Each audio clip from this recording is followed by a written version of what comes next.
Hello दोस्तों, नमस्कार। मैं जयश्री चौहान जयश्री एकेडमी में आपका स्वागत करती हूँ। आज हम पढ़ने वाले हैं बायोलॉजी का एक टॉपिक रिप्रोडक्टिव सिस्टम के बारे में, अर्थात प्रजनन तंत्र के बारे में। ये टॉपिक बहुत ही खास टॉपिक है। इस टॉपिक में से हर एग्जाम में, ऑल कॉम्पिटिशन एग्जाम में कुछ ना कुछ जरूर पूछा जाता है, तो ये हमारे लिए इम्पोर्टेंट टॉपिक है। इसको हम स्टेप बाय स्टेप सीखने वाले और देखने वाले और समझने वाले हैं। तो आप वीडियो में अंत तक बने रहिए ताकि आपको ये टॉपिक समझ में आ सके। अब हम चलते हैं अपने टॉपिक की ओर, प्रजनन तंत्र। अब ये प्रजनन तंत्र की बात करते हैं हम, तो ये कितने प्रकार का होता है। जनन की बात करें, जनन क्या होता है?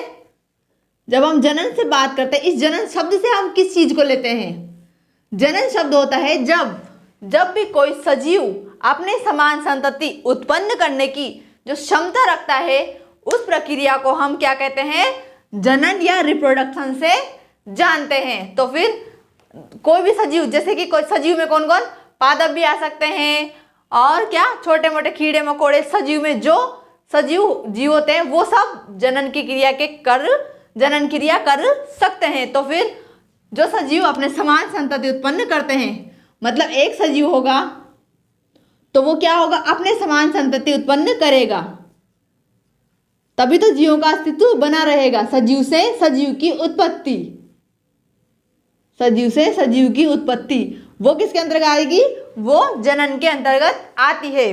अब आपने अगर सजीव और निर्जीव के बारे में अगर नहीं समझ में आ रहा है तो इस वीडियो के डिस्क्रिप्शन में जाएं और वहां पर बायोलॉजी फाउंडेशन के नाम से लिंक दिया हुआ है। उस लिंक पर जाकर आप इस जयश्री एकेडमी की और वीडियो देख सकते हैं। और जो सजीव और निर्जीव संबंधित टॉपिक है, अगर आपको समझ में नहीं आया हो तो उसमें जाकर उस टॉपिक को सर्च करें या देख लें और आपको अच्छे से समझ में आ जाएगा। तो अब देखते हैं हम सजीव, ये जनन के बारे में देख रहे थे। अब जनन होता है सजीव के मतलब एक सजीव द्वारा अपने समान जीव की उत्पत्ति करना, वो होता है जनन के अंतर्गत। इससे क्या होगा? इससे एक तो ये होगा कि वो जो जीव होगा उसकी जाति क्या होगी? समाप्त नहीं होगी। मतलब ऐसा तो अगर जनन नहीं करेंगे तो क्या होगा? क्योंकि कोई भी जीव अमर तो होता नहीं है, कभी ना कभी तो उसकी मृत्यु होगी। सबका जीवन काल क्या है? निश्चित होता है। कोई भी इस दुनिया में अमर नहीं है। तो फिर क्या होगा? सजीव क्या होगा? अगर संतति उत्पन्न नहीं करेगा तो क्या होगा? तो वो खुद एक सजीव रहेगा तो कब तक जिएगा? एक ना एक दिन तो उसकी मृत्यु हो ही जाएगी। तो फिर क्या होगा? ये फिर पृथ्वी पर उस जाति का अस्तित्व खत्म हो जाएगा। तो अपने अस्तित्व को बनाए रखने के लिए ये प्रक्रिया, जो जनन की प्रक्रिया है, वो जरूरी होती है। तो अब क्या होगा? अब एक जीव है, वो अपने समान संतति उत्पन्न कर देगा, संतति उत्पन्न करेगा। तो क्या होगा? अगर उस पहले वाले जीव, मतलब जिसने उत्पत्ति करी है, जो जनक की बात करें हम, जिसने उत्पत्ति करी है, वो अगर नष्ट भी हो जाता है तो उसने क्या कर दिया है? अपने समान जो जीव है उसकी उत्पत्ति कर दी। तो फिर क्या होगा? ये इस जाति का आगे अस्तित्व बनाए रखता है। तो ये हुई जनन की विशेषता। ये क्यों होता है? अस्तित्व बनाए रखने के लिए, उस जाति का अस्तित्व बनाए रखने के लिए। इसमें सब आएंगे सजीवों में, जैसे पेड़ पौधे भी आते हैं। सजीवों में पेड़ पौधे आएंगे। अब पेड़ पौधे भी क्या होगा? पेड़ पौधे भी एक न एक दिन नष्ट हो जाते हैं। वो भी वृद्ध होते हैं, बूढ़े होते हैं, तो फिर वो भी एक न एक दिन नष्ट हो ही जाएंगे। तो उनमें भी क्या होता है? उनमें भी जनन करने की क्षमता पाई जाती है।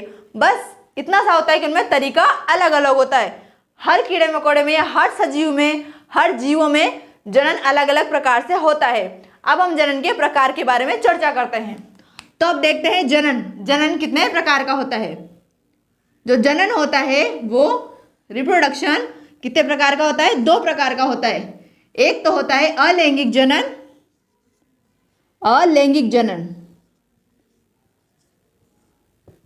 लैंगिक जनन इसको बोलते हैं एसेक्सुअल रिप्रोडक्शन, और एक होता है लैंगिक जनन। अब इसको देखते हैं ये क्या क्या होता है। इसको बोलते हैं सेक्सुअल रिप्रोडक्शन।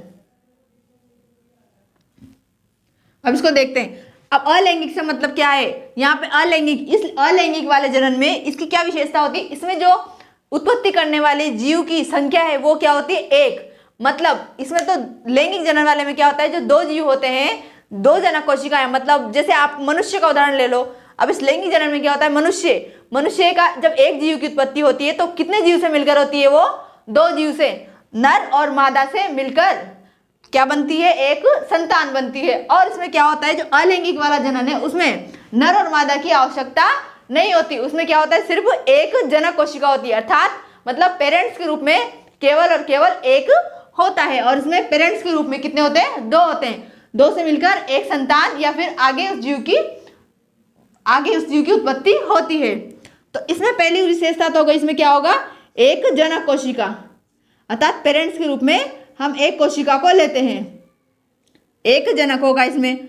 अब इसमें क्या होगा? इसमें लैंगिक जनन में, इसमें जो अलैंगिक जनन में क्या होगा? अलैंगिक जनन में इसमें लिंग गुणसूत्र की बात करें हम, इसमें जो गुणसूत्र नहीं पाए जाते, जो क्या करते हैं? लिंग का निर्धारण करते हैं, और इसमें गुणसूत्र पाए जाते हैं, तभी तो इसका नाम लैंगिक। अब लैंगिक क्यों रखा गया? लैंगिक से हम लिंग से लेते हैं। ये लैंगिक जनन में क्या होता है?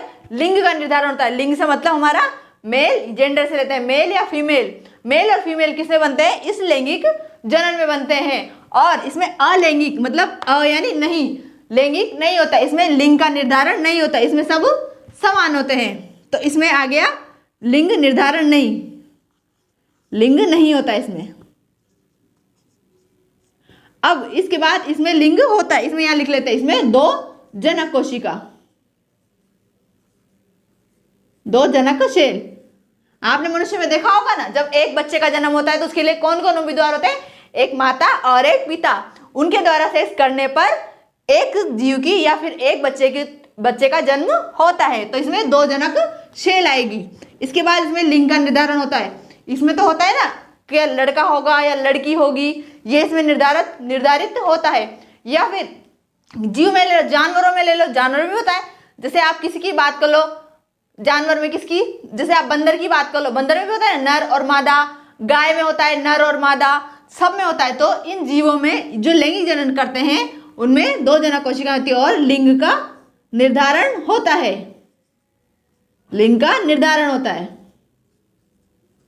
इसके बाद जो ये अलैंगिक जनन है, असेक्सुअल रिप्रोडक्शन है, एसेक्सुअल, इसमें क्या होता है? इसमें 3-4 प्रकारों में बांटा गया है, इसको एक प्रकार में नहीं। ये रिप्रोडक्शन कैसे होता है तो इसको हम देख लेते हैं। ये रिप्रोडक्शन कई प्रकार से होता है। सबसे पहले बात करते हैं विखंडन की। विखंडन कैसे होता है? जैसे एक जनक कोशिका रहेगी, इसमें क्या होगा? एक जनक कोशिका तो वो एक जनक कोशिका क्या करती है? 2 टुकड़ों में टूट जाती है। कैसे? जैसे ये मानो ये एक जनक कोशिका है, तो ये क्या होगा? धीरे धीरे करके 2 टुकड़ों में टूट जाएगी। जैसे इसमें खांच बनेगी, बीच में से थोड़ा ऐसे ये खांच बन जाएगी, थोड़ी गहरी वाली। ये क्या होगा? ये खांच धीरे धीरे इतनी गहरी अंदर तक घुस जाएगी और लास्ट में जाकर क्या बनेगी? ये 2 कोशिकाएं बन जाती है। इसके द्वारा विखंडन हो जाता है। 1 से 2 कोशिका बन जाती है, 2 के अलावा अधिक भी बन सकती है, क्योंकि जरूरी थोड़ी है खांच एक ही हो। इस एक कोशिका में से खांच 2 भी बन सकती है। जैसे यहाँ से ये एक खांच तो यहाँ हो गई और एक खांच यहाँ हो गई, तो कितनी हो गई? 3 कोशिका इससे बन सकती है। तो एक कोशिका से 2 या 2 से अधिक कोशिका बन सकती है। 2 या 2 से अधिक जनक मतलब जो संतति होगी वो 2 से अधिक बन सकती है।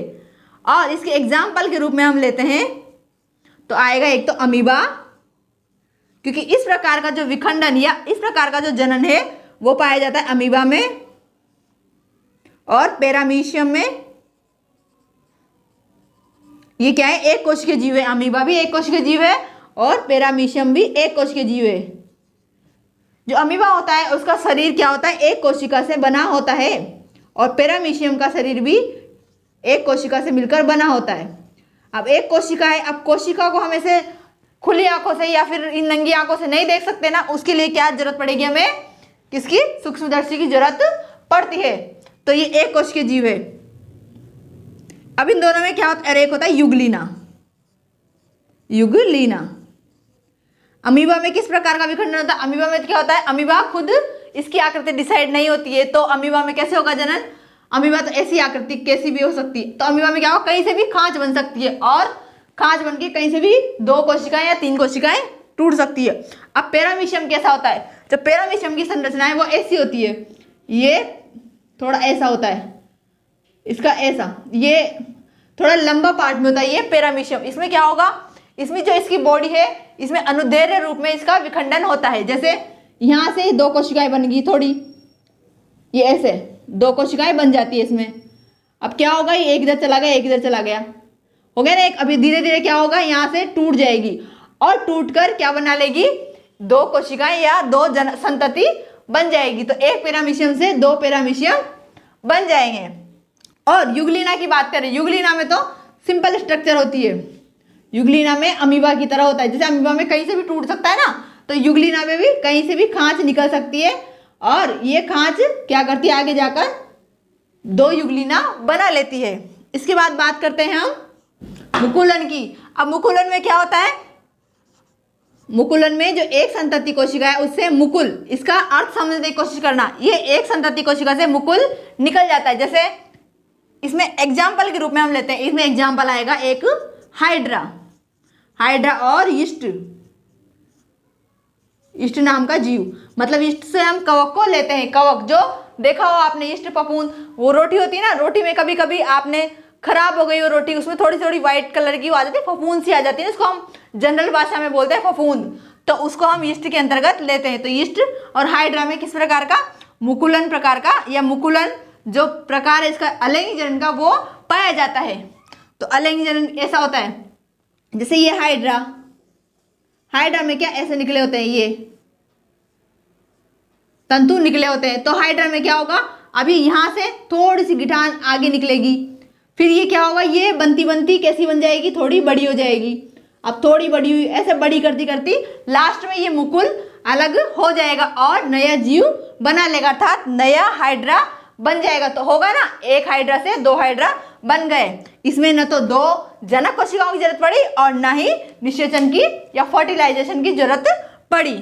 इसके बाद अब आता है कायिक जनन। एक प्रकार जो अलैंगिक जनन का एक प्रकार है वो आएगा कायिक जनन,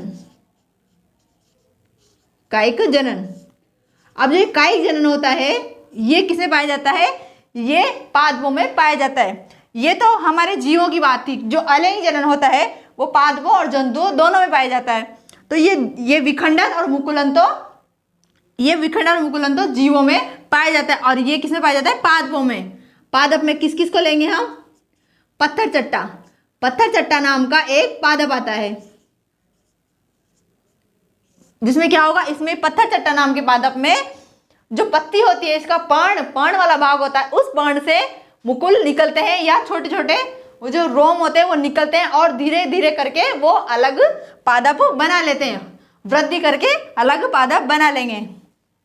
जैसे इसमें देख लो, अब यहाँ पे मैं एक डायग्राम से देखते हैं, ये ऐसा पादप, इसकी पत्ती मान लो, तो पत्ती से क्या होगा, यहाँ से थोड़ा सा मुकुल निकलेगा या फिर इसमें रोम निकलेंगे, तो वो रोम क्या करेंगे, अलग से दूसरा पादप बना लेंगे।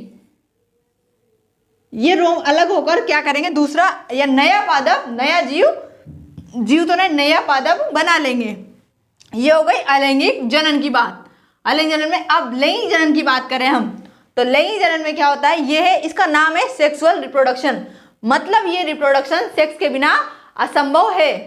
तो इसमें क्या होगा, 2 जनक कोशिकाएं जब आपस में एक दूसरे के साथ संभोग करेगी तो उससे क्या होगा, नए जीव का निर्माण होगा। इसमें लिंग का निर्धारण भी होता है। इसमें क्या क्या, ये पादप में भी होता है और ये जंतु में भी होता है। अब आप सोचोगे कि पादप सेक्स कैसे करेंगे, नहीं, ऐसा नहीं होता। पादप में भी फर्टिलाइजेशन होता है, परंतु वो किसी माध्यम के अनुसार होता है। ऐसे नहीं कि वो जैसे मानव में होता है, ऐसे नहीं होता है, मानव की जैसे, मनुष्य की जैसे नहीं होता है ह्यूमन, क्योंकि उनमें क्या है, थोड़ा अलग अलग होता है, उनमें माध्यम के अनुसार होता है। अब थोड़ा सा मैं हिंट में बता देती हूँ आपको, क्योंकि अभी क्या है, अपन को मानव का पढ़ना है सिर्फ, तो अभी आप थोड़ा शॉर्ट में देख लो उसको कि पादप में कैसा होता है। जैसे एक पादप है, इसमें पहले तो एक बात समझ ले कि इसमें जो लैंगिक जनन है इसमें क्या होता है, इसमें 2 प्रकार के प्राणी पाए जाते हैं। 2 प्रकार के प्राणी, एक तो होता है एक लिंगी और एक होता है द्विलिंगी। द्विलिंगी, अब इनका नाम ऐसा क्यों है, द्विलिंगी, एक लिंगी और द्विलिंगी प्राणी। एक लिंगी अर्थात जिन जीवों में केवल और केवल एक लिंग पाया जाता है। मतलब जो लिंग होता है नर और मादा में से, या तो इसमें जीव में या तो जीव नरी होगा या फिर मादाई होगा, तो वो प्राणी किस में आएंगे या वो जीव किस में आएंगे, सजीव एक लिंगी में आएंगे। और द्विलिंगी में क्या होगा, जो द्विलिंगी प्राणी होगा उसमें जो दोनों लिंग रहेंगे नर और मादा, वो दोनों किस में आएंगे, दोनों एक ही सजीव में पाए जाते हैं। जैसे आपने पादपों के उदाहरण में देख लो, पादपों में आपने किसका उदाहरण लेते हैं, आपने सरसों का फूल देखा हो, सरसों के फूल में क्या होता है, उसमें अगर नहीं देखा हो तो अब जरूर देख लेना। सरसों के फूल में दोनों पाए जाते हैं, नर और मादा। और एक गुड़हल के फूल में भी क्या होता है, नर और मादा दोनों पाए जाते हैं। मतलब जैसे नर के लिए क्या जरूरी होता है, नर के लिए होता है परागकण, और मादा के लिए एक संरचना पाई जाती है जो अंड से जुड़ी होती है, वो भी उसी पुष्प में पाई जाती है। एक ही पुष्प में दोनों जनन अंग पाए जाते हैं। और एक लिंगी में क्या होता है, केवल एक पाया जाता है। जो जैसे आपने कनेर का पौधा देखा होती है ना, पीली कनेर का, वो जो लंबा सा कनेर नाम से आता है एक पौधा कनेर नाम का, तो उसमें क्या होता है, वो एक लिंगी होता है। उसमें अगर एक फूल है, एक पुष्प है, उसमें अगर नर है, मतलब वो नर पुष्प है, तो उसमें केवल नर अंग पाए जाएंगे। और अगर वो मादा पुष्प है तो उसमें जो मादा के लिए जरूरी होता है अंड, वो बीजांड पाया जाएगा सिर्फ। तो इसके बाद बात करते हैं हम, किसकी बात चल रही थी, अपने लिंग की बात चल रही थी। मनुष्य में पादपों में किस प्रकार से पाया जाता है। अब पादप की देखते हैं कि उनमें किस प्रकार से निषेचन होता है। एक पादप एक पुष्प है, मान लो यहाँ किसी गुलाब का पुष्प ले लेते हैं अपन। तो अब ये गुलाब का पुष्प है, वैसे इतना खास गुलाब मुझे आता तो नहीं है, पर फिर भी ठीक है, ये गुलाब की कली ले लेते हैं, खिलाए भी सही क्या इसको, चलो आप कहते हो तो इसको खिला लेते हैं, इतना अच्छा आएगा तो नहीं, पर फिर भी कली, ये लो आपकी कली खिल गई गुलाब की, क्या पता है तो जाने क्या बन गया है। आप तो इमेजिन कर लो, ये गुलाब है, ठीक है, ये गुलाब है। अब इस गुलाब के पौधे से, रोज के पौधे से, अब ये दूसरे रोज के पास कैसे जाएगा, ताकि से नया रोज या नया पादप या बीज बन सके। तो यहाँ पे क्या होगा, एक लिंग होगा, एक लिंग जैसे परागकण मान ले, ये परागकण जाएगा दूसरे मादा के पास, मादा पुष्प के पास जाएगा। ये नर पौधा है, तो ये मादा के पास जाएगा। ये तो कमल बन गया, तो फिर इसको ऐसा नहीं बनाते, ऐसा ही देख लो आप, तो है ना, ये बन गया। तो ये क्या होगा, हवा के माध्यम से, या तो ये हवा के माध्यम से जाएगा या पानी वाटर के माध्यम से जाएगा, हवा के माध्यम से या कीटों के माध्यम से भी जा सकता है। तो ये क्या करेगा, जब हवा के माध्यम से जाएगा, कुछ परागकण तो इतने हल्के होते हैं कि हवा के माध्यम से जाकर उड़कर कहाँ जाते हैं, यहाँ परागकण दूसरे मादा पादप पर चले जाते हैं। और कुछ परागकण क्या होते हैं, पानी के माध्यम से, जैसे अगर ये पानी वाला पौधा हुआ, ये तो मैंने गुलाब का उदाहरण लिया, पर अगर कोई जैसे जल में रहने वाले पादप होते हैं, उनमें क्या होता है, जो जल में रहने वाले पादप है, वो जल के द्वारा ही क्या करते हैं, दूसरे पादप में, मतलब दूसरे पादप के पास अपने परागकण भेज देते हैं, जिनका मतलब विपरीत लिंग होता है। तो ये आगे इसमें जल के माध्यम से क्या हुआ, इनमें जो परागकण बहते हुए यहाँ चले जाएंगे। और अब होता है ना, जैसे आपने जीवों में भी, इनमें भी एक गैस पाई जाती है, क्योंकि ये गैस क्या होती है, ये विपरीत लिंग का अपने आप सर्च कर लेती है, मतलब विपरीत लिंग को अपने आप ढूंढ लेती है। इनमें हार्मोन पाए जाते हैं, मतलब किस प्रकार, हार्मोन से ले लो या गैस से ले लो। जैसे मनुष्य में तो क्या होता है, हार्मोन, और इन पादपों में तो गैस पाई जाती है अपने आप। ये विपरीत लिंग के ओर, मतलब जैसे अगर ये मादा है तो नर की ओर आकर्षित होंगे, और अगर ये नर पादप है तो ये मादा पादप की ओर, और मादा है तो नर पादप की ओर। इसके बाद अब पादपों में समझ लिया किस किस के माध्यम, कीटों के माध्यम से होता है। जैसे कीट किसी पुष्प पे बैठे, उस पर क्या होगा, परागकण क्या होगा, उनके कीट के पैरों पर चिपक जाते हैं, कीट के पैरों पर चिपकता है। फिर वो पादप, वो क्या होगा, वो जो कीट होगा वो उड़कर गया कौन से, दूसरे पादप पर, इसी की जाति के मादा पादप पर चले गए, तो क्या होगा, वो वहां उसके छूट जाएंगे, मतलब उसके जो बीज थे, परागकण थे, वो छूटकर मादा पादप पर गिर जाएंगे, और वहां उनका निषेचन हो जाता है। अब पादप की बात हो गई, तो पादप को हमने थोड़ा थोड़ा देख लिया है। अब बात करते हैं हम किसकी, मानव की। तो मानव में भी, मानव किस प्रकार का प्राणी है, क्या आप बता सकते हैं मुझे कि मानव किस प्रकार का प्राणी है, वो एक लिंगी में आएगा या द्विलिंगी में, आप मुझे बता सकते हैं कि ये किस प्रकार का प्राणी है। तो मैं इसमें देखो, मादा पादप, इसमें मनुष्य में क्या होता है, मनुष्य में क्या होता है, नर अलग होते हैं और मादा अलग होती है। तो हम इसको किसके अंतर्गत रखेंगे, इसको एक लिंगी के अंतर्गत। मतलब इसमें केवल एक बॉडी में या एक जो मनुष्य होता है पूरा तो वो किसमें होता है, वो एक लिंग में पाया जाता है। क्योंकि ऐसा तो होता नहीं है कि एक ही मनुष्य वो नर भी हो या मादा भी हो, तो फिर या तो वो मनुष्य ही नहीं रहा, तो फिर वो थर्ड पर्सन जिसे हम किन्नर कहते हैं या फिर हिजड़ा जिसे कहते हैं वो उसके अंतर्गत आ जाता है। क्योंकि दोनों लिंग पॉसिबल नहीं है। अगर उसे नर और मादा या निषेचन करना है तो उसको अलग अलग ही रहना पड़ेगा। तो आएगा एक लिंगी में, द्विलिंगी इसमें आता ही नहीं है। इसके बाद एक लिंगी पढ़ेंगे, इसके एक जो मानव की पढ़ेंगे हम, मानव के नर और मादा जो स्ट्रक्चर है, जनन कैसे करते हैं, इसको हम अलग अलग चित्र के माध्यम से देखते हैं और समझने की पूरी कोशिश करते हैं। आइए दोस्तों, अब हम पढ़ रहे थे जनन तंत्र के बारे में, इसको चित्र के माध्यम से देखते हैं। हमने देखा था अभी तक कि जो मानव होते हैं, जो मनुष्य होते हैं, वो क्या होते हैं, एक लिंगी प्राणी होते हैं। उनमें क्या होता है, जो नर होता है और जो मादा होती है वो अलग अलग पाए जाते हैं। अर्थात इनमें जो एक सजीव होता है या तो वो नर होगा या मादा होगा। और ये देख लेते हैं, हमने अलग अलग इसका चित्र बना लिया है। तो अलग अलग चित्र, ये तो हुआ नर जनन तंत्र मेल रिप्रोडक्टिव सिस्टम, और ये मादा जनन तंत्र फीमेल रिप्रोडक्टिव सिस्टम। अब इनको हम अलग अलग एक एक पार्ट को देखेंगे और आप ध्यान से देखते जाना। आपका पूरा ध्यान बोर्ड पे होना चाहिए और आपको एक एक चीज समझ में आनी चाहिए। वो कहते हैं ना, आपने कभी सुना हो स्टूडेंट के 5 लक्षण होते हैं, कौन कौन से, काक चेष्टा बकोद्याना, स्वान तथेउच और अल्पारी गृह त्यागी, ये विद्यार्थी पंच लक्षणम। ये श्लोक चलता था। इसका मतलब है काक चेष्टा अर्थात कौवे की तरह चेष्टा रखो, मतलब अपने लक्ष्य को कौवे की तरह रखो। जैसे कौवा अपने लक्ष्य को रखता है ना, वैसे अपने लक्ष्य की तरफ एकाग्रचित होकर देखो। आपका लक्ष्य क्या है, एग्जाम क्लियर करना, एग्जाम को फाइट करना। तो आप एग्जाम को फाइट कैसे कब करोगे, जब आप अच्छे से पढ़ोगे। और काक चेष्टा बकोद्यानम, बकोद्यानम अर्थात बगुले की तरह अपना ध्यान रखो बोर्ड पर। जैसे बगुला अपने शिकार को एक ट्रिक नजर से देखता है, उसी प्रकार आपका पूरा ध्यान बोर्ड पर होना चाहिए और एक एक चीज को हम धीरे धीरे देख लेंगे। और एक स्वान तथेउच, ये तो आपको पता, स्वान की तरह, स्वान निद्रा तथेउच। तो निद्रा कैसी होनी चाहिए, स्वान की तरह होनी चाहिए, मतलब थोड़ा कम, पलक झपकते ही उठ जाना चाहिए। और इसके बाद अल्पाहारी यानी कम खाने वाला, और घर को त्यागने वाला, मतलब घर के बारे में ज्यादा टेंशन नहीं लेनी चाहिए। तो अब हमारा श्लोक का तो था नहीं क्लास, अब हमारी क्लास है जनन तंत्र के बारे में, तो इसको ध्यान से देखते हैं। अब देखते हैं हम मादा, सबसे पहले बात करते हैं नर जनन तंत्र की।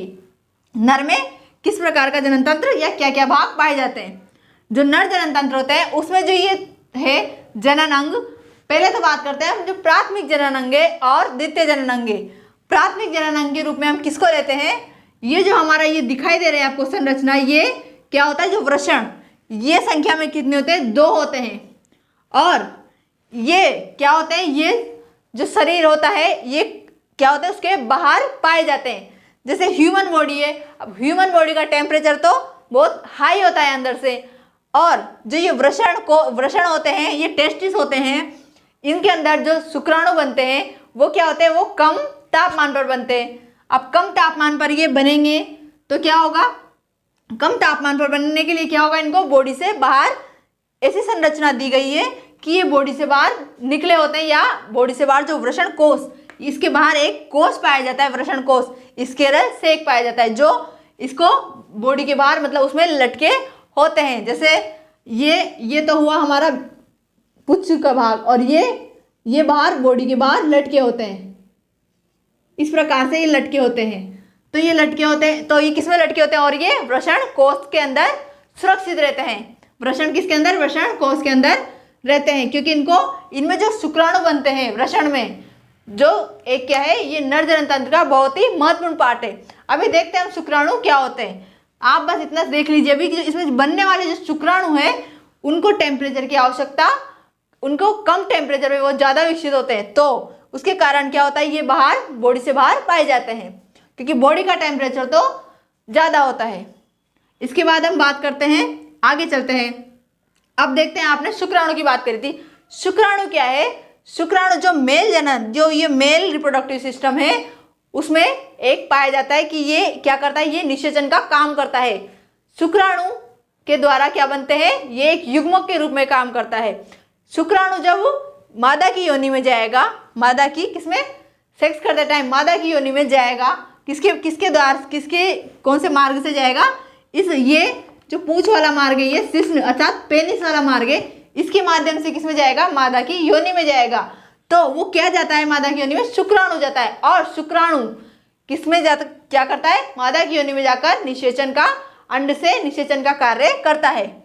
तो अब यहाँ से देख लेते हैं, अब शुक्राणु बनते कहाँ है, जो शुक्राणु बनने की बात आती है तो वो बनते हैं टेस्टिस में, ये वृषण में बनते हैं। यहाँ से वृषण में बन गए, वृषण में क्या होगा, बहुत सारी क्या पाई जाती है, यहाँ पे ये जो वाहिनियाँ है शुक्रवाहिनियाँ पाई जाती है। ये शुक्रवाहिनियाँ तो यहाँ होती है, इसमें बहुत सारी वाहिनियाँ पाई जाती है। इन वाहिनियों के माध्यम से क्या होता है, ये वृषण, मतलब वृषण थोड़ा अपनी जगह पे रहता है, वृषण इनके आसपास वाहिनियाँ पाई जाती है। और ये वाहिनियाँ किसमें खुलती है, ये जो अधिवृषण, ये कहाँ पाया जाता है अधिवृषण, इसके जो टेस्टिस होता है, ये वृषण होता है, वृषण एक, ये वृषण के पीछे की साइड जो ये 6 सेंटीमीटर की, कितने मीटर की, 6 सेंटीमीटर की होती है, ये होती है 6 सेंटीमीटर की एक नली होती है, जो पीछे से क्या होती है, वृषण को घेरे रहती है। इसका नाम है अधिवृषण या एपिडाइमिस, ये पाई जाती है। इसमें क्या होता है, इसमें जो शुक्राणु जो वृषण ने बनाए थे, जो वृषण में बनाए गए थे, उनका स्टोर करने का काम। अब क्या होगा, वृषण ने तो क्या करा, शुक्राणु बना दिए। अब ये शुक्राणु कहीं तो स्टोर होंगे ना, तो स्टोर होने की जगह कहाँ पे, इनकी अधिवृषण में ये स्टोर होते हैं। अब देखा होगा आपने, ये शुक्राणु या वृषण कैसे बनते हैं, इनमें मतलब बनने की क्रिया कैसे होती है। क्या होता है, जो नर जीव है उसमें हार्मोन जनरेट होते हैं, किसी भी महिला को देखकर, या फिर उसके अंदर हार्मोन जनरेट होते हैं, किसके, सेक्स करने के हार्मोन जनरेट होते हैं। तो क्या होगा, जैसे ही उनके हार्मोन जनरेट हुए तो उसमें क्या हुआ, शुक्राणु बनने की क्रिया स्टार्ट हो गई। अब वो क्रिया कहाँ से स्टार्ट हुई, ये वृषण से, वृषण में शुक्राणु का निर्माण हुआ, और वो शुक्राणु कहाँ गए, अधिवृषण में, एपिडाइमिस में चले गए, और यहाँ इकट्ठे हो गए।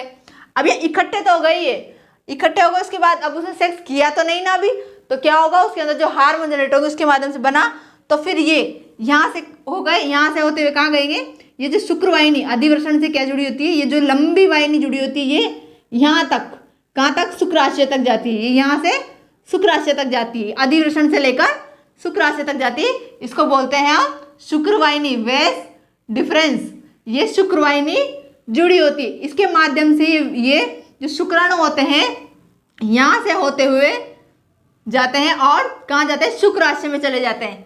किस में जाते हैं, ये यहाँ से इस नली में से होते हुए, शुक्रवाहिनी से होते हुए शुक्राशय में चले गए।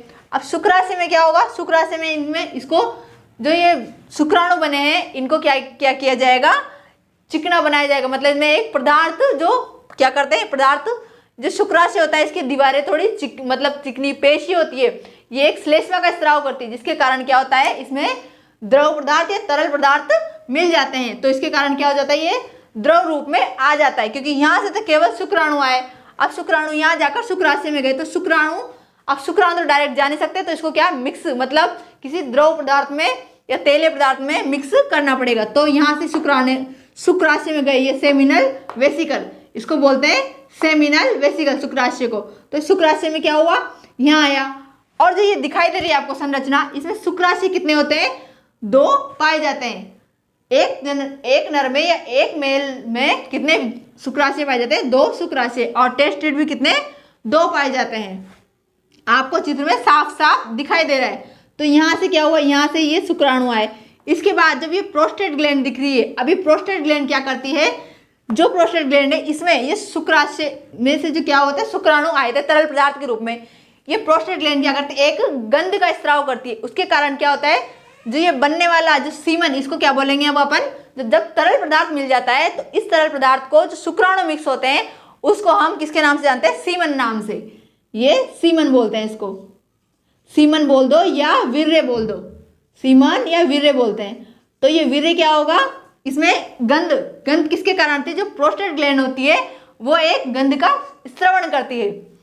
अब ये गंध का स्रवण मानव में तो थोड़ी कम मात्रा में होता है, परंतु जो जानवर की बात करें, जैसे हम किसकी बात करें, कुत्तों में देख लो आप, अब कुत्तों में क्या होता है, ये गंध होती है वो थोड़ी ज्यादा होती है, तभी तो कुत्ते क्या करते हैं, जब ये गंध छोड़ देते, कुत्ते की नहीं और जीवों में भी ऐसा होता है। परंतु हम उदाहरण, एक सामान्य उदाहरण के तौर पर हम कुत्तों को ले लेते हैं। अब जब कुत्ते क्या होते हैं, अब ये गंध छोड़, जैसे एक है, अब एक मेल है, या फिर ये किसको लेते हैं, इसको, ये नर का क्या पढ़ा हमने, मेल का पढ़ा। अब मेल में ले लेते हैं। अब मेल ने क्या किया, जब इसकी इच्छा हुई कि मुझे संभोग करना है, सेक्स करना है, तो फिर इसने वो इसके अंदर क्या होंगे, उसके अंदर भी वैसा ही जनन अंग होगा, तो उसके अंदर भी शुक्राणु बने। शुक्राणु में क्या हुआ, शुक्राणु बन के जो वीर्य बन गया, और वीर्य में से उसमें से गंध स्टार्ट हो गई, तो गंध से क्या होगा, जिसका विपरीत लिंग होगा, अच्छा मादा होगा, तो उसकी ओर आकर्षित होगा, क्योंकि उनमें गंध क्या होती है, थोड़ी ज्यादा पाई जाती है। इसमें मतलब इंसानों के मुकाबले या फिर ये जो मानव होते हैं उनके मुकाबले गंध ज्यादा पाई जाती है। अब गंध ज्यादा पाई जाती है, उनमें क्या होगा, आकर्षित होंगे। जैसे अब कभी कभी देखा हो, जैसे एक कुत्ता चल रहा है सीधा सीधा, उसकी क्या है, संभोग की इच्छा है, पर वो संभोग क्या है, कुत्तों में ऐसा नहीं होता, कुत्तों में अलग टाइप से होता है। जैसे मैं आपको एक उदाहरण समझाती हूँ, मान लो मैंने खुद का देखा हुआ उदाहरण है, मैं समझाती हूँ।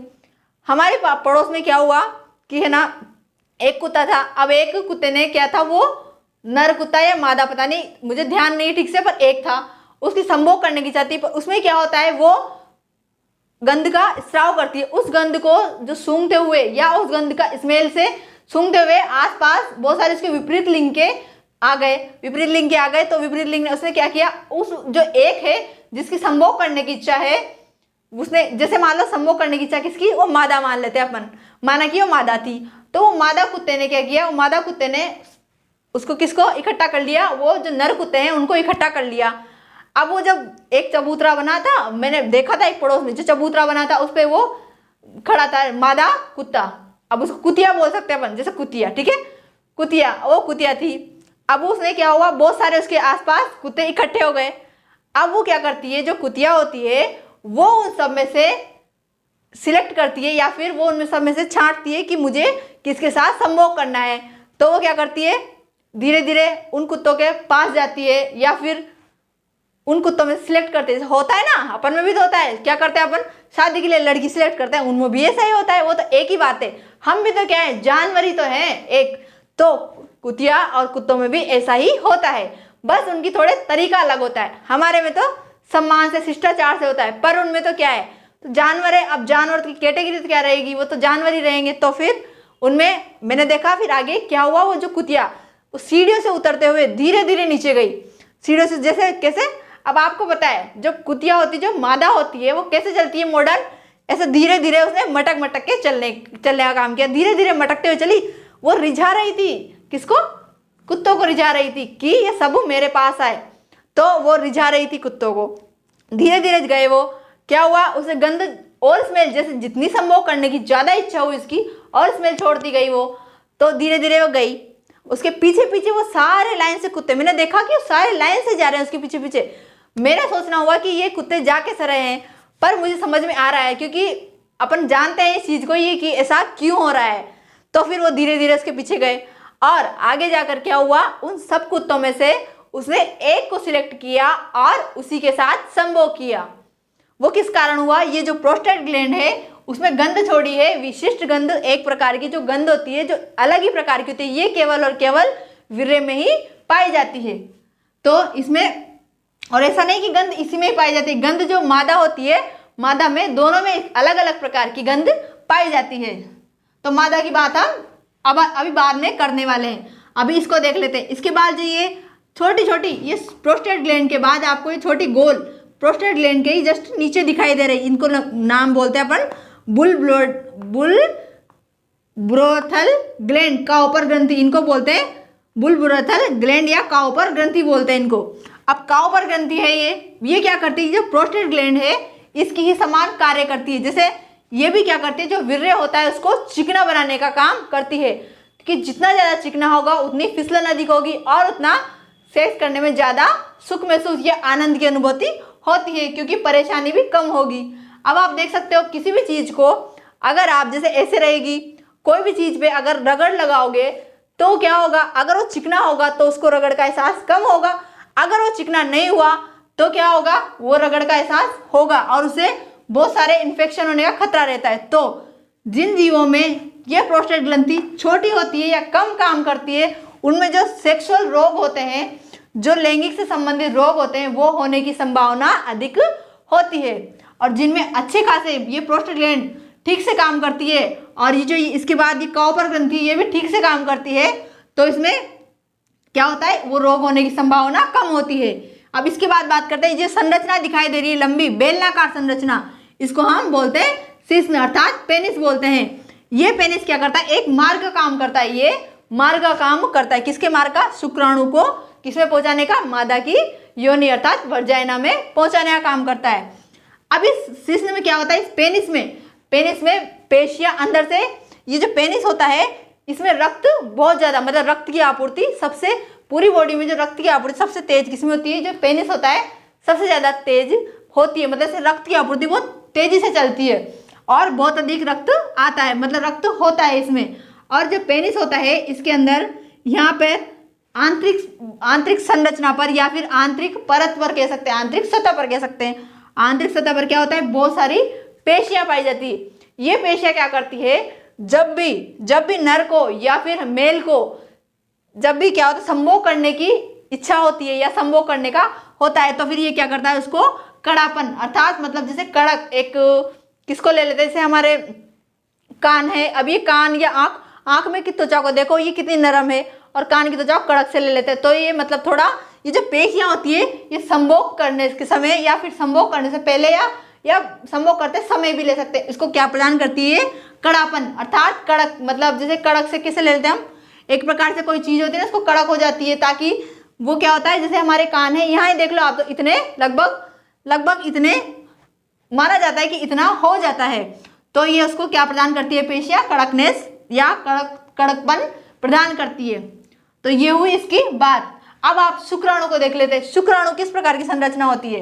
ये जो शुक्राणु होता है ये ऐसा होता है, इसमें क्या पाया जाता है, एक तो सिर पाया जाता है और एक क्या पाया जाता है, ग्रीवा। ये तो उसका इसका सिर और ये उसकी ग्रीवा और ये उसका पुच्छ का भाग। ये शुक्राणु में, ये यहाँ लिख देती हूँ मैं, ये हुआ सिर का भाग और ये ग्रीवा और ये हुई पूंछ वाला भाग हुआ ये इसका। ये जो शुक्राणु होता है ये एक बार में कितने वीर्य का स्रवण कर सकता है, एक बार में लगभग 7 ml, कितना 7 ml। और एक बार में जो 7 ml में है, एक बार में कितने उसका निर्माण हो सकता है, कितने जो ये शुक्राणु है कितने निर्माण हो सकते हैं, लगभग 20 से 20 लाख शुक्राणु बन सकते हैं। मतलब जब एक बार में जब बनने की क्रिया स्टार्ट हुई या संभोग की जो इच्छा हुई, हार्मोन जनरेट हुए, वो हार्मोन कितने, मतलब हार्मोन जनरेट होने के बाद एक बार में कितने, 20 से, यहाँ लिख देती हूँ, एक बार में 20 से 20 लाख तक शुक्राणु बनते हैं। अब ऐसा तो है नहीं 20 से 20 लाख बन गए तो सारे ही काम करेंगे या सारे निषेचन करेंगे और सारे निषेचन करके इतने 20 लाख निर्माण कर लेंगे, ऐसा नहीं होता है। क्या होता है, इस 20 लाख में से आधे तो थोड़ा यही नष्ट हो जाते हैं और थोड़े जो पहुंचते हैं वो मादा की योनि में जाते हैं, आधे क्या होते हैं, मादा की योनि तक जाते जाते नष्ट हो जाते हैं। और जो बचते हैं, थोड़े बहुत बचते हैं, उनमें से क्या होता है, उनमें से केवल और केवल जो मादा की योनि में प्रवेश करते हैं, जो अंडाशय तक पहुंचते हैं, निषेचन करते हैं, उसमें एक जाते हैं। और रेयर कंडीशन में ये बहुत ही कम होता है जब 2 शुक्राणु अंडाशय में चले जाए या अंड के साथ निषेचन कर लें। पर अधिकतर ये होता है कि केवल जितने भी बने शुक्राणु पर क्या होता है, निषेचन के समय केवल और केवल एक ही शुक्राणु उसके साथ निषेचन करता है, अंड में प्रवेश करता है। अब बात कर रहे हैं अपन, यहाँ पे हो गया ये हमारे इसकी संरचना की बात हो गई, शुक्राणु की संरचना की। और जो ये आपको दिखाई दे रहा है यहाँ पे ये यूरेटर, ये जो किसकी, यहाँ पे जो किडनी, ये किससे भाग जुड़ा होता है, ये ऊपर जाता, ये यहाँ पे संरचना में दिखाए नहीं गए, ये चित्र बनाया इसमें दिखाई नहीं गए, पर मैं बता रही हूँ आपको, ये यूरेटर है, ये किसने, किडनी भाग से जुड़ा होता है। ये जो 2 नलियाँ हैं ये किडनी के अंदर, जो किडनी के वहाँ से निकलती है मूत्रवाहिनी, ये जुड़ी होती है। ये मूत्रवाहिनी से क्या होता है, जो किडनी से अपशिष्ट पदार्थ बनता है, जो मूत्र बनता है, वो मूत्र यहाँ से होता हुआ कहाँ जाता है, ये यहाँ से होता हुआ शुक्राशय से होता हुआ किसमें, शिश्न में जाता है या पेनिस में आ जाता है। अब क्या होगा, अब दोनों का मार्ग एक ही है, वीर्य का मार्ग भी यही हुआ और मूत्र का मार्ग भी यही हुआ, दोनों का मार्ग एक ही है। तो क्या होगा, अभी एक साथ तो जाएंगे नहीं, ऐसा तो होगा नहीं, क्योंकि जब मार्ग एक है तो बारी तो एक एक की आएगी ना, ऐसा तो दोनों एक साथ तो हो नहीं सकते। तो अब मार्ग एक है तो फिर रुकेंगे कैसे, इनके बीच में कुछ कपाट या फिर कुछ तो पाया जाता होगा ना। तो ये जो प्रोस्टेट ग्लैंड है, ये प्रोस्टेट ग्लैंड एक कपाट के रूप में या एक द्वार के रूप में कार्य करती है। ये क्या करती है, यहाँ से मूत्र का आया, जब ये मूत्रवाहिनी में ये यूरिनरी ब्लैडर, ये क्या है, मूत्राशय, ये जो संरचना दिखाई दे रही है बड़ी सी, ये जो थैली समान संरचना है, ये है मूत्राशय। जब मूत्र मार्ग में मूत्राशय की एकदम मतलब ओवरफ्लो कहते थे ना, वो हार्मोन जैसे थैली भर जाएगी, ये अब थैली फुल भर जाएगी तो क्या होगा, हमारे जो ये यूरिनरी ब्लैडर है, ये इसके हार्मोन जनरेट, इसकी पेशियां जनरेट होगी और क्या आदेश देगी कि हमें इसको खाली करना चाहिए, इसको बाहर त्यागना चाहिए। तो तब क्या होगा, ये बाहर त्यागेगी। पर उस समय क्या होगा, जब ये एक्टिव होगा यूरिनरी ब्लैडर, उस समय जो शुक्राशय होगा, जो शुक्राणु बनेंगे, जो वीर्य बनेगा, वो एक्टिव नहीं होता है। ये प्रोस्टेट ग्लैंड यहाँ पर मार्ग, इसका मार्ग अवरोध कर देती है। मतलब प्रोस्टेट ग्लैंड एक कपाट के रूप में कार्य करती है। अब बात हो गई इसकी पूरे शुक्राणु की या पूरे नर जनन तंत्र की। हमने देखा कैसे बनता है, कैसे काम करता है और ये कहाँ होते हुए कहाँ से जाता है। अब बात करते हैं, आपने कभी कभी ऐसा करते हैं, इसको पहले इसको भी समझ लेते हैं, मादा जनन तंत्र को। तो जो कॉमन चीज होगी दोनों को साथ में पढ़ लेंगे। अब देखते हैं हम मादा जनन तंत्र के बारे में, अर्थात फीमेल में किस प्रकार का जनन तंत्र पाया जाता है। अब फीमेल में देखते हैं, तो फीमेल में सबसे पहले बात करें, जो ये संरचना दिखाई दे रही है आपको गोल, ये गोल या अंडाकार संरचना, ये क्या होता है, गर्भाशय होता है। ये क्या होता है, गर्भाशय। अब सबसे पहले जब जैसे हमने इसमें कहा था वृषण, वृषण में क्या होता है, शुक्राणु। अब इसमें भी तो अंड का निर्माण कहीं कहीं होगा, तो इसमें अंड का निर्माण कहाँ होता है, जो अंडाशय, ये संरचना दिखाई दे रही है अंडाशय, ये संरचना अंडाशय होती है। इसमें क्या होता है, अंड का निर्माण होता है, इसमें अंड का निर्माण होता है। इसकी जो मोटाई होती है वो कितनी, इसकी जो लंबाई की बात करें पहले, इसकी जो लंबाई होती है वो होती है 4 सेंटीमीटर और इसकी जो चौड़ाई होती है वो होती है 5 सेंटीमीटर और जो इसकी मोटाई होती है वो होती है 1.5 या फिर 1.5 लगभग 1.5। ये सब जो बता रहे हैं मोटाई चौड़ाई, ये मोटी पतली हो सकती है, पर लगभग अगर हम ले तो लगभग इतनी होती है। इसके बाद इतनी होती है लगभग। तो इसके बाद देखते हैं हम, ये अंडाशय हुआ हमारा, क्या हो, अंडाशय ओवेरी। इसमें क्या होगा, अंड का निर्माण।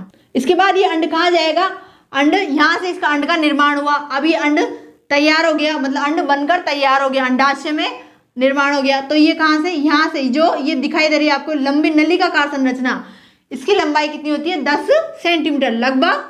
जो अंडवाहिनी, इसको हम क्या बोलते हैं, यहाँ से लंबी संरचना जुड़ी होती है, जो किसमें खुलती है, गर्भाशय में खुलती है। किसमें खुलेगी ये, गर्भाशय में, ये गर्भाशय में खुलती है। तो गर्भाशय में यहाँ से जाती है ये संरचना। मैंने गर्भाशय इधर गलत बना दी, गर्भाशय ये वाला पार्ट है, अपने बीच वाला पार्ट, ये जो ये रेड से बनाया हुआ अलग से ये पार्ट है, ये है गर्भाशय, इसकी दीवारें हैं ये। अब ये क्या होगा, ये अंड यहाँ से जाएगा, ये कहाँ जाएगा, फैलोपियन नलिका में या अंडवाहिनी में जाता है। अंडवाहिनी से बना एक अंड बना, तो एक अंड कहाँ होगा, यहाँ जाकर रुक जाता है। ये यहाँ जाकर क्यों रुकता है ये, क्योंकि जो निषेचन की प्रक्रिया होती है, फर्टिलाइजेशन होता है, वो किसमें होता है, अंडवाहिनी में होता है। क्योंकि बनते तो कहाँ है, अंडाशय अर्थात ओवेरी में बनते हैं। जो अंडाणु होते हैं वो कहाँ बनते हैं, इस ओवेरी में बनते हैं। और जो अंडाशय को हम लेते हैं, ये क्या है, इसका प्राथमिक जनन अंग, जो मादा जनन तंत्र है उसके प्राथमिक जनन अंग के रूप में हम किसको लेते हैं, अंडाशय को। और इसी प्रकार हमने इसको लिया था ना, प्राथमिक नर जनन तंत्र में किसको लिया था, वृषण, प्राथमिक जनन अंग के रूप में। और द्वितीय जनन अंग के रूप में तो हमने लगभग सबको ले लिया है, पेनिस हो गया, शुक्राशय, ये सब द्वितीय जनन अंग के अंतर्गत आते हैं। और इसमें जो मादा जनन तंत्र है उसमें जो अंडाशय ओवेरी आएगा वो किसमें आएगा, मादा जनन तंत्र का प्राथमिक लैंगिक अंग आएगा, प्राथमिक लैंगिक अंग।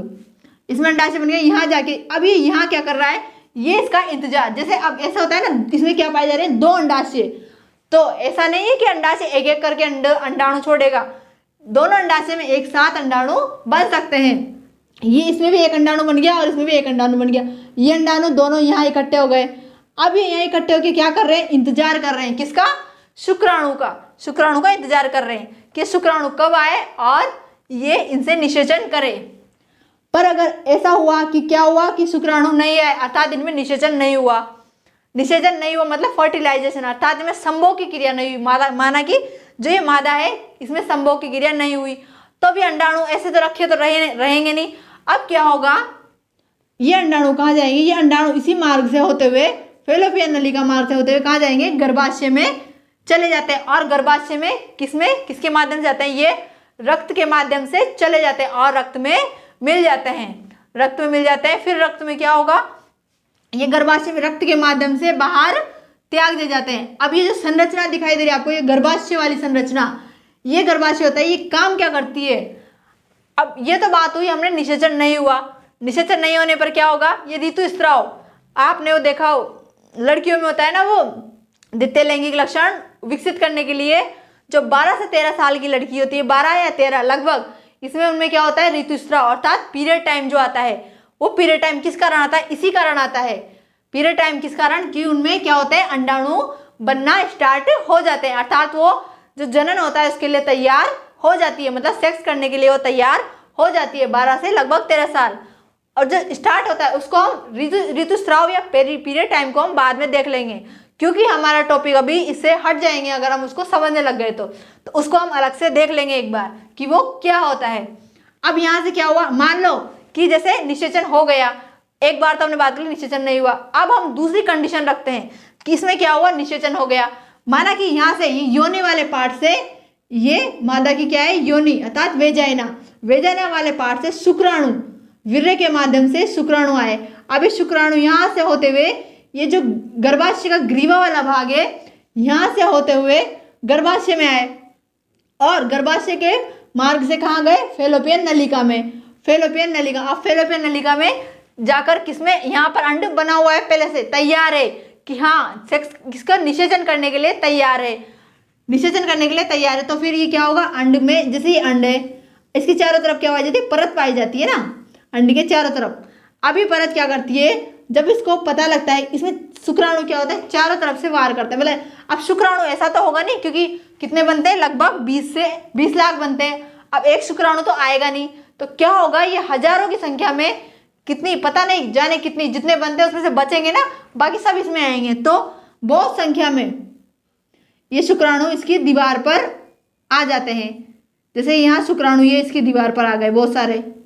अब क्या होगा, जो ओवेरी होगी ये केवल एक साइड से यहाँ से, मान लो ये यहाँ से टूट गई, इसमें इस शुक्राणु जो यहाँ से टूटते क्या होगा, इस शुक्राणु के लिए मार्ग हो गया कि ये अंदर जा सकता है, तो ये यहाँ से मार्ग बनाता हुआ अंदर की ओर चला जाता है और इस अंड में जो क्या होता है, अंड के साथ संयोग कर लेता है और क्या करता है, एक नया जीव अर्थात जो भ्रूण का आगे जाकर, जिसे हम भ्रूण बोलने वाले, शिशु अर्थात जो नई संतति होती है उसमें मिल जाता है, अर्थात फर्टिलाइजेशन इसमें हो जाता है और क्या बना लेता है, ये युग्मनज अर्थात जायगोट बना लेता है, यहाँ से जायगोट बना लेता है, ये इसमें मिल गया। और कभी कभी क्या होता है, एक शुक्राणु ना मिलकर क्या होते हैं, 2 मिल जाते हैं, या फिर कभी कभी जो मार्ग होता है ना, वो एक जगह से ना निकलकर एक साथ 2 शुक्राणु चले जाते हैं, या फिर ऐसा होता है कि जो मार्ग एक जगह से छेद हुआ है, जो ये इसकी आवरण है ना अंडाशय के ऊपर, ये एक जगह से ना छेद होकर कितनी जगह से,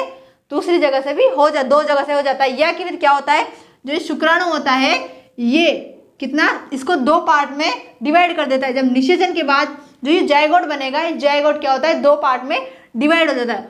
उस कंडीशन में क्या होता है, उस कंडीशन में जब बच्चे का जन्म होता है या फिर जो भ्रूण बनता है वो कितने हो जाते हैं, 2। तो आगे चलकर वो क्या कहते हैं, जुड़वा बच्चे के रूप में जन्म लेते हैं। तो अब समझ में आ गया होगा ना आपको जुड़वा बच्चे कैसे बनते हैं, या तो एक शुक्राणु 2 में चेंज हो जाए जायगोट, या फिर 2 शुक्राणु एक साथ उसमें चले जाए। अब वो ऐसा तो है नहीं, जानबूझकर तो होगा नहीं, ये क्या होता है, कभी कभी रेयर कंडीशन में होता है, ये जनरली नहीं होता है। तो फिर इसके बाद बात करें हम इसकी, चलेगा, ये होगा फर्टिलाइजेशन। अब फर्टिलाइजेशन के बाद ये जाएंगे कहाँ, फर्टिलाइजेशन के बाद वापस यहाँ ही होता है फर्टिलाइजेशन। पेपर में आपके क्वेश्चन आ सकता है कि निषेचन की प्रक्रिया मादा जनन तंत्र में किस अंग में संपन्न होती है? तो आपको लगाना है किसमें होती है? फेलोपियन ट्यूब में, अर्थात अंडवाहिनी में संपन्न होती है। अंडवाहिनी से यहाँ आएगा ये अंदर गर्भाशय में, निषेचन के बाद कहाँ आएगा? ये गर्भाशय में।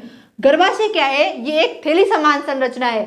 थैली समान संरचना है जिसमें क्या होता है? जो भ्रूण का जो पालन पोषण होता है, मतलब भ्रूण में जितने भी पोषक पदार्थ होते हैं, या प्रोटीन से ले लो, विटामिन से ले लो, वो सब कहाँ मिलते हैं? इसको जो गर्भाशय होता है उसके जो दीवारें होती है उसके माध्यम से इसको पोषित किया जाता है।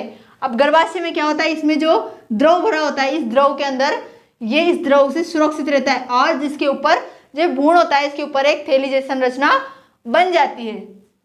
और जो भ्रूण होता है उसमें एक क्या पाई जाती है? प्लेसेंटा, जो किससे जुड़ी होती है? गर्भाशय की दीवार से जुड़ी होती है। प्लेसेंटा अर्थात अपरा, जिसे क्या बोलते हैं? अपरा। यहाँ लिख देते हैं प्लेसेंटा। प्लेसेंटा ये किससे जुड़ी होती है? ये जो मादा होती है जो गर्भाशय की दीवार से जुड़ी होती है। अब ये तो क्या कहलाएगा? युग्मनज हो गया। इसको हम क्या कह सकते हैं? भ्रूण कह सकते हैं, क्योंकि इसमें क्या हो गया? दोनों युग्मक मिल गए। नर युग्मक का अंडाणु मिल गया, नर युग्मक का शुक्राणु, और मादा युग्मक का अंडाणु मिल गया। इन दोनों ने क्या मिला बना के क्या मिला लिया? युग्मनज अर्थात जायगोट का निर्माण कर लिया। अब जायगोट वृद्धि करके क्या बनाएगा? भ्रूण बनाएगा। भ्रूण बनाएगा। भ्रूण किससे? भ्रूण में एक नाभि की जगह, मतलब भ्रूण में जहाँ नाभि बनती है वहां से एक नलिकाकार संरचना, मतलब नली जैसी संरचना निकलती है, और वो किससे? जो गर्भाशय की दीवार होती है उससे जुड़ जाती है।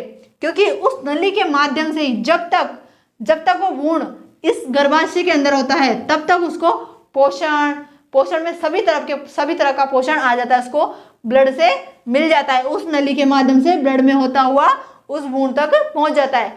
उस जो नली जैसी संरचना है उसको हम बोलेंगे प्लेसेंटा या अपरा। प्लेसेंटा या अपरा बोलते हैं। अब इसके बाद क्या होगा? ये प्लेसेंटा या अपरा, अब धीरे धीरे इसका क्या होगा? भ्रूण का विकास होगा। क्या होगा? ये भ्रूण का विकास। अब गर्भावधि, हमारी जो मानव जाति है, मानव जाति में गर्भावधि कितने दिन की होती है? लगभग मान लो लगभग 280 दिन की होती है। कितनी होती है? जो गर्भावधि होती है वो होती है 280 दिन की। 280 दिन अर्थात 9 महीने 10 दिन, लगभग माने तो 9 महीने 10 दिन। इतने दिनों में ये भ्रूण बनकर पूरा तैयार हो जाता है शिशु बनने के लिए, मतलब शिशु बाहर वातावरण में अर्थात हमारी जो एनवायरनमेंट है उसमें आने के लिए ये तैयार हो जाता है। 9 महीने 10 दिन में लगभग तैयार हो जाता है, ये हो जाता है। इसके बाद ये क्या होगा? अब 9 महीने जैसे ये गर्भावधि कंप्लीट हो गई। अब ये गर्भावधि कंप्लीट होने पर क्या होगा? ये भ्रूण होगा, ये यहाँ से होता हुआ क्या आएगा? ये गर्भाशय की दीवार में क्या होती है? पेशियां पाई जाती है। एक पेशियां पाई जाती है जो क्या करती है? जो गर्भाशय होता है उसकी ग्रीवा वाला भाग है उसको चौड़ा करने का काम करती है, मतलब ग्रीवा को इसमें इतना कर दिए कि ये शिशु होता है जो इसमें मतलब फिट हो जाए या फिर आ जाए, मतलब शिशु इसमें होता हुआ ग्रीवा के मार्ग से होता हुआ जो योनि वाला मार्ग है उससे बाहर की ओर या फिर जन्म प्रसव के टाइम जो जन्म होता है उसका जन्म हो जाता है या बाहर वातावरण में आ जाता है यहाँ से होता हुआ। अब आपको एक ये तो हुई हमारी किसकी? जब फर्टिलाइजेशन हो जाता है। अब एक बात, जिसकी संरचना है ये योनि की संरचना, ये तो हुई हमारी आंतरिक संरचना की बात। अब जो बाहरी संरचना होती है इसमें क्या क्या पाया जाता है? एक तो बाहर से दिखाई देता है इसमें योनि, और योनि के ऊपर क्या होता है? मूत्र मार्ग। अब वैसे इसको यहाँ देख लेते हैं, जैसे माना कि ये मादा जननांग है, इसमें क्या है? ये योनि वाला पार्ट है, इसको ऐसे बना लेते हैं, ये तो हुआ योनि। अब ये योनि के ऊपर क्या पाया जाता है? मादा में मूत्र मार्ग या मूत्राशय पाया जाता है। ये एक छेद के रूप में मूत्राशय हो गया, ज़्यादा नहीं, थोड़ा कम बनाता है ऐसा मूत्र, ऐसा छेद, ऐसा इसके ऊपर जस्ट पाया जाता है। और इसके ऊपर एक संरचना पाई जाती है, इस संरचना का नाम है एक ये उभार जैसी संरचना, मतलब उंगली के प्रवर्ध जैसी संरचना पाई जाती है। यहाँ पर एक बिंदु से ले लेते हैं हम इसको, एक उभार जैसी संरचना पाई जाती है, इसको हम बोलते हैं बग शीर्षनिका, इसको बोलते हैं बग शीर्षनिका, और इंग्लिश में बोले तो सिलिटोरियस। ये जो संरचना होती है ये क्या करती है, ये मटर के दाने की जैसी छोटी सी होती है। ये योनि, और योनि के ऊपर क्या हुआ, ये मूत्राशय, मूत्राशय के ऊपर एक मटर के दाने की संरचना होती है।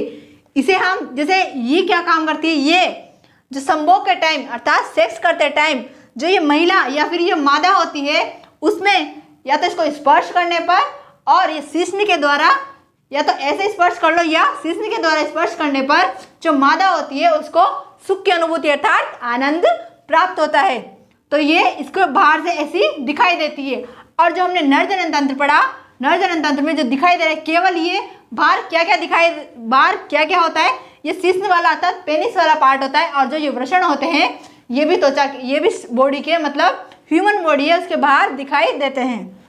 ये बाहर से ऐसी और ये ऐसी। अब इसमें बात करते हैं हार्मोन की।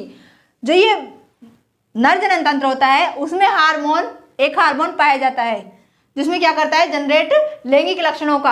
अब नर में होते हैं वो लैंगिक लक्षण कौन कौन से होते हैं, पहले तो एक हार्मोन की बात कर लेते हैं। जो नर में होते हैं वो होता है एक हार्मोन, कौन सा, टेस्टेस्टेरोन हार्मोन। ये हार्मोन क्या करता है, जो नर होता है उसमें द्वितीय लैंगिक लक्षणों का निर्माण करता है। अब द्वितीय लैंगिक लक्षण कौन कौन से, वो हुए जैसे कि दाढ़ी मूंछ आना, आवाज का भारी होना। ये जो हार्मोन है ये लगभग कितने उम्र में, लगभग 15 से 16 की उम्र में सिक्रेशन अर्थात मतलब श्रवण होने लग जाता है 15 से 16 की उम्र में। क्योंकि क्या होता है उसी टाइम जो नर होता है, नर में क्या होते हैं, द्वितीय लैंगिक लक्षण उत्पन्न हो जाते हैं और ये सेक्स करने के लिए अर्थात संभोग करने के लिए तैयार हो जाते हैं। तो तैयार होंगे तो क्या होगा, इनमें हार्मोन में सिक्रेशन होगा। और उस टाइम पे क्या होता है, ये विपरीत लिंग को देखकर अर्थात विपरीत लिंग जैसे नर है तो मादा को देखकर आकर्षित होंगे उनकी तरफ और क्या होता है, उनको रिझाने की कोशिश भी करते हैं। ऐसा ये हार्मोन के कारण होता है। कौन से हार्मोन, टेस्टेस्टेरोन के कारण। ये हार्मोन क्या करते हैं, दाढ़ी मूंछ को आने के लिए भी वो प्रेरित करते हैं और आवाज भी भारी कर देते हैं। और इसके बाद जब मादा की बात करते हैं हम, मादा में 2 प्रकार के हार्मोन पाए जाते हैं। कौन कौन से, यही लिख लेते हैं इनको।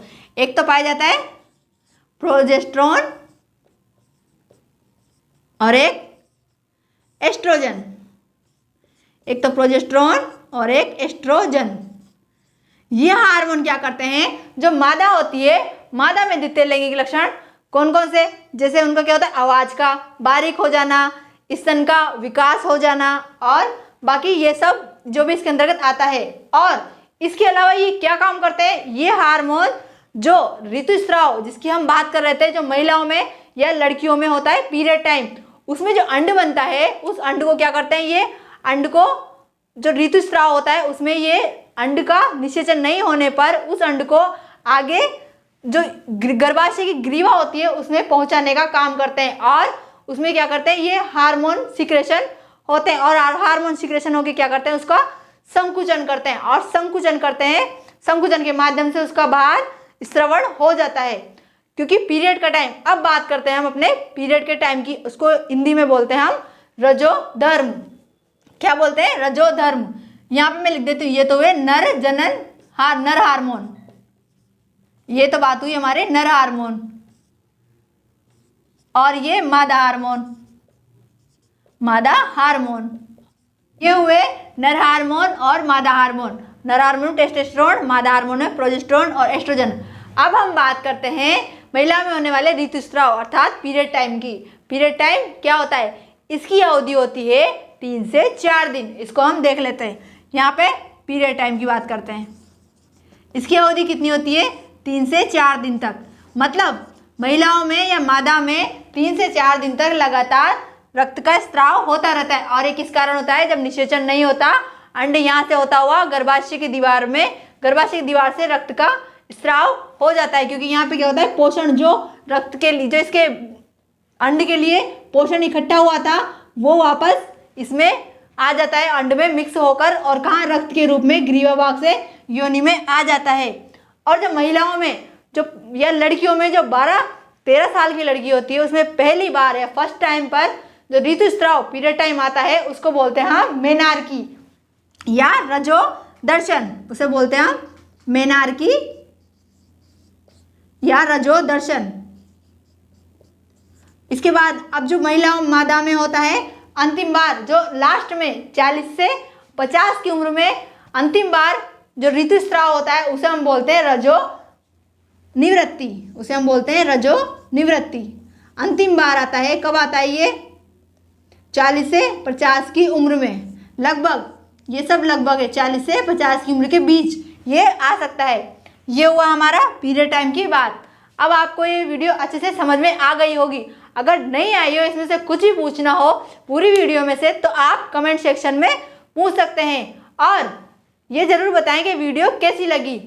अगर वीडियो आपको अच्छी लगी हो तो वीडियो को शेयर करें, लाइक करें और चैनल को सब्सक्राइब करें। Thank you, thanks for watching. मिलते हैं नेक्स्ट वीडियो में।